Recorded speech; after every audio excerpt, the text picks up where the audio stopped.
Hi guys, so welcome back. So from this video onwards, we will start the Q3 FY26 के जो numbers आ रहे हैं of the NBFC space specifically देखो तो सबसे पहले बैंकिंग NBFC के numbers आते हैं, उसके बाद दूसरे कंपनीज के आते हैं. So to start off, the पहला जो कंपनी है that would be HDB Financial Services. उसका हम देखेंगे Q3 FY26 का क्या नंबर है and what is the outlook for the remaining quarters and FY27 के लिए भी. अभी H D B financial service इनका रिसेंटली आई पी ओ है, ठीक है, रफली 2 क्वार्टर्स बैक, 1-2 क्वार्टर पहले. So company is a diversified N B F C. तो मतलब क्या, उनका देर आर वेरियस सेगमेंट जहाँ पे वो लेंडिंग करता है. एक सेगमेंट ऐसा नहीं है कि जहाँ पे वो उनका कंप्लीट फोकस है. सो उनके पास उनका एम का मिक्स देखो तो उनका करंटली सिक्योर्ड बुक जो है that is around 76%, 74% secured book है. Unsecured book is around 26%. Total M का साइज कितना है? उनका एम का साइज है एट अराउंड 1,15,000 करोड़ के आसपास का लोन बुक का साइज है. एंड ये it is a diversified N B F C and main competition इनका इट इज़ चोला फाइनेंस हो गया, बजाज फाइनेंस हो गया, एल एन टी फाइनेंस हो गया. दीज आर द रफली the main competition. Triple A rated companies है, ठीक है, upper layer N B F C में आता है. एंड उनका growth this time they grew their AUM by just 12%, ठीक है. मतलब आपका 1 लाख करोड़ का साइज है and you are growing by just 12%. Chola finance is growing by 20-25%. उनका साइज है अराउंड 2 लाख करोड़ का AUM. बजाज फाइनेंस का size is around 4.5-4.6 lakh crore का AUM है. दे आर ग्रोइंग बाई 20-25%, ठीक है. उनका भी सिमिलर ग्रोथ है. तो आपका साइज भी आपका मतलब comparative to the bigger companies आपका साइज भी छोटा है एंड आपका ग्रोथ उससे कम है, ठीक है. तो मतलब मुझे उतना कुछ एक्साइटिंग लगा नहीं लगा इन दिस कंपनी, ठीक है. ये तो था उनका मेन जो AUM का जो ग्रोथ का बात किया.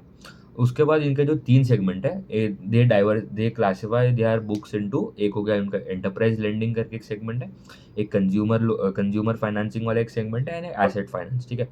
एंटरप्राइज लेंडिंग में क्या होता है, it contributes to around 38% of the overall book that has segments like LAP हो गया, गोल्ड लोन हो गया, MSME लोन्स हो गए, सिक्योर्ड अनसिक्योर्ड दोनों का मिक्स होएगा, ठीक है.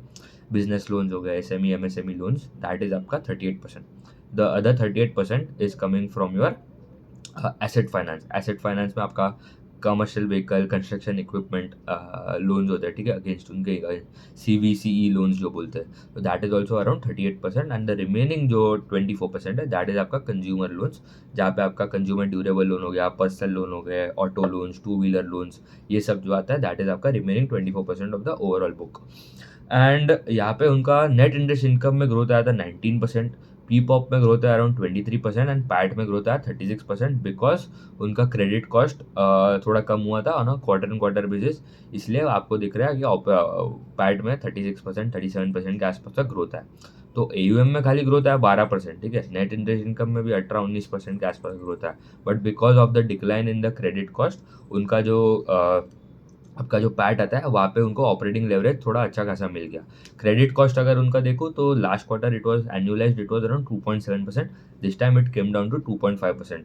अभी कंपनी ने बोला भी था जब उनका IPO भी आया था, जो फर्स्ट कॉन कॉल था, तभी उन्होंने बोला था there was a bit of stress in the construction का कमर्शियल व्हीकल वाले बुक में थोड़ा प्रॉब्लम है. एंड ऑल्सो उन्होंने बोला था कमर्शियल व्हीकल एंड और एक सेगमेंट था उनका, आई गेस कंस्ट्रक्शन CV वाला बुक ही था, अनसिक्योर्ड CV एंड MSME वाला सेगमेंट, ठीक है. बजाज फाइनेंस ने बोला था MSME प्रॉब्लम है, HDB फाइनेंशियल बोल रहा था उनका कमर्शियल व्हीकल में प्रॉब्लम आ रहा है. वहाँ पे उन्होंने दे हैव टोल्ड कि थोड़ा इंप्रूवमेंट आ रहा है ग्रेजुअली. अभी GST कट हुआ, रेट कट्स हुए, ठीक है. यहाँ पे तो आपको थोड़ा स्ट्रॉन्ग डिमांड दिखा था इन ऑल द सेगमेंट्स, ठीक है, in the specifically CV loan, CE loans जो भी होता है. तो that was good. Asset quality में भी GNP अगर देखो इट stabilize on a quarter and quarter basis. 2.81 हुआ, लास्ट क्वार्टर भी 2.81 ही था. NNPA 1.25 हो गया versus 1.27 on a quarter and quarter basis. Cost to income ratio भी थोड़ा कम हुआ, अराउंड 39.5% के आसपास वर्सेज 41% के आसपास on a quarter and quarter basis. And ROE numbers both improved because operating leverage मिला. तो ROE नंबर्स का अराउंड 13.9 हो गया versus 12.2 on a quarter and quarter basis. ROA around 2.35 versus 1.9 on a quarter and quarter basis. अभी उनका अगर margins का अगर देखो तो स्प्रेड्स, निम्स, अगर उनका यील्ड देखो जो रेट पे वो लेंड करता है कस्टमर्स को that is around 14.1%. Last quarter वो 14.08 था. कॉस्ट ऑफ फंड्स अगर उनका देखो it was around 6.03 versus 6.14 on a quarter and quarter basis. And आपका ओवरऑल जो निम्स था it was at around 8.09 versus 7.94 on a quarter and quarter basis. तो निम्स में भी थोड़ा इंप्रूवमेंट आया, तो that is also good. And यहाँ पे उनका it is Fairlie diversified across pan India, ठीक है, मतलब ऐसा नहीं खाली एक स्टेट में उनका ज़्यादा कॉन्ट्रीब्यूशन है।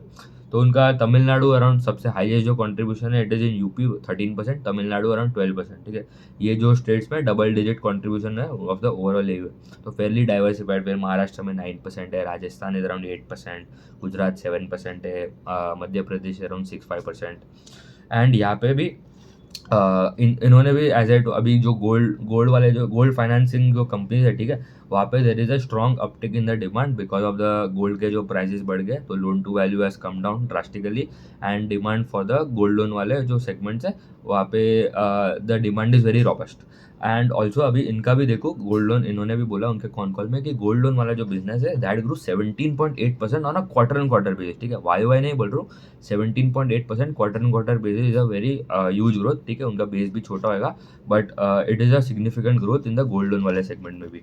एंड दे हैव उन्होंने बोला उनका जो लॉन्ग टर्म गाइडेंस है, ठीक है, long term to mid term guidance उनका क्या है कि उनका जो ग्रोथ है ईवीएम का ग्रोथ, इट उन्होंने गाइड किया है to grow by around 18-20% CAGR for next 3 to 5 years, ठीक है।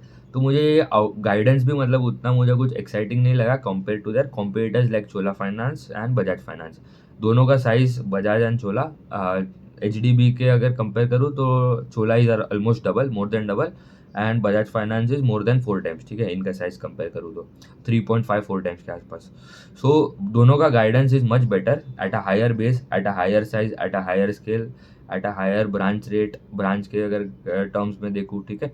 तो सब में Bajaj finance and Chola finance are the biggest and उनका growth is also around 20-25% compare to H D B financial services जिसका साइज सबसे छोटा है compare to them, and growth is also less compare to them. तो मतलब एंड वैल्यूएशन अभी अगर आप देखो, ठीक है, वैल्यूएशन भी करेंटली एच डी बी का price to book it is around 3.4-3.5 times के आसपास का आपको प्राइस टू बुक मिल रहा है और a company that is growing by 12% in their AUM and guidance है 18-20%।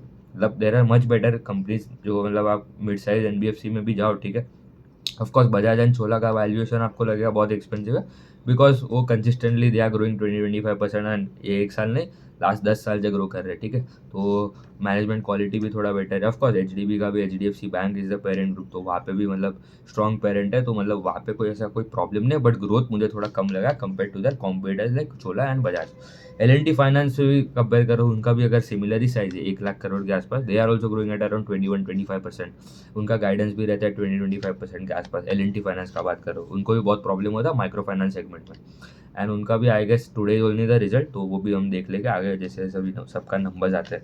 एंड अनसिक्योर्ड एमएसएमई में also they are telling they are showing good asset quality में थोड़ा इंप्रूवमेंट आ रहा है, बट दे आर टेलिंग थोड़ा स्टेबलाइज हो रहा है एंड आगे जाके और थोड़ा इंप्रूव हो सकता है। एंड उनका एज ए टोल उनका जो गाइडेंस है, ठीक है, it is basically nominal GDP का जो ग्रोथ आएगा मतलब 12-13% प्लस 6-7% ऊपर ऐड कर दो, मतलब 18-20% के आसपास का आपका टोटल आपका ईवीएम में ग्रोथ आएगा।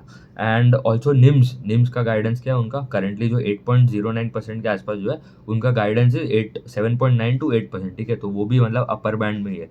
तो उन्होंने बोला था थोड़ा कंप्रेशन आ सकता है because competition is also rising in all the segment जो भी वहाँ पे जो लेंडिंग कर रहा है, ठीक है। एंड थोड़ा प्रेशर है on the yields as well, ठीक है, जो रेट पे वो लेंड कर रहे हैं कस्टमर्स को।